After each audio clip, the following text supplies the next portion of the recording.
Good morning, Hank. It's Tuesday. So it has not been a great week here. I loved your video on Friday. It gave me comfort and context, and I have so much to be grateful for, but because of my anxiety problems and OCD, I just don't have a brain that's like particularly well suited to disease pandemics. I mean, I guess no one does, but yeah, I'm just having a hard time. For help, I have virtual therapy and medication, but the thing I found most helpful this week was actually mental health tips shared by partners in health, informed by the experiences of people who've lived and worked amid big disease outbreaks. PIH really values partnership, like enough to put it in their name, because in global health, like so much else, everyone needs to learn from everyone. I mean, during the Ebola outbreak, community health workers in Liberia became experts in contact tracing. Mental health providers in Sierra Leone have worked with people who had to self-isolate to prevent disease. We have a lot to learn from these people. And so in the PIH model, all around the world, colleagues learn from colleagues and then use that knowledge to serve patients and the public. And these 10 mental health tips from PIH's head of mental health, Dr. Bepi Raviola, came from a wide variety of experience of living with social distance. And so on some level, this is advice from people who've been there. First, social distancing does not mean emotional distancing. Use technology to connect. I think this is especially important because so many people are going through big traumas, serious illness, losses of jobs, losses of every kind imaginable, and in those experiences, it's easy to isolate. For many of us, me included, that's dangerous, so social distance cannot mean emotional isolation. For me, that means lots of FaceTime and phone calls. 2, keep clear routines and schedules 7 days a week, but don't go overboard. Yeah, this is really hard for me. Like, I need routine, but kind of by definition, routines take some time to establish, so I'm trying to be patient with myself. 3rd, exercise and physical activity daily if possible. When I am sad or scared, I have an overwhelming desire not to exercise, but if I can bring myself to exercise, I always feel better.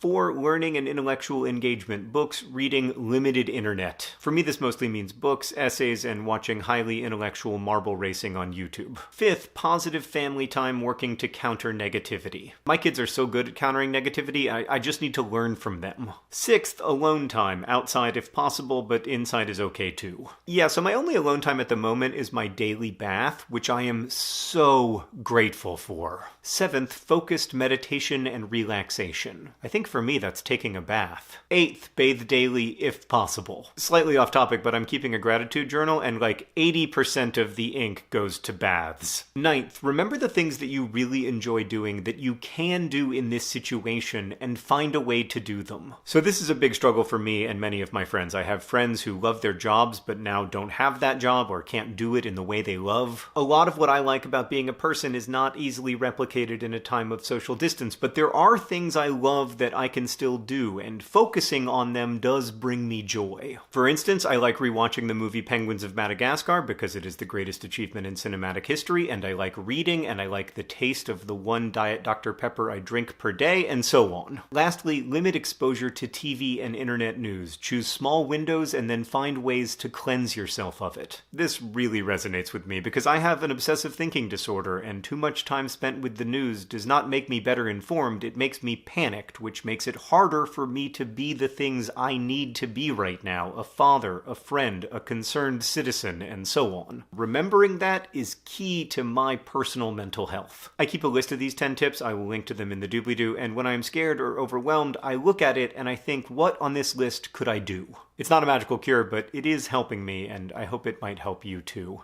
Hank, I'll see you on Friday.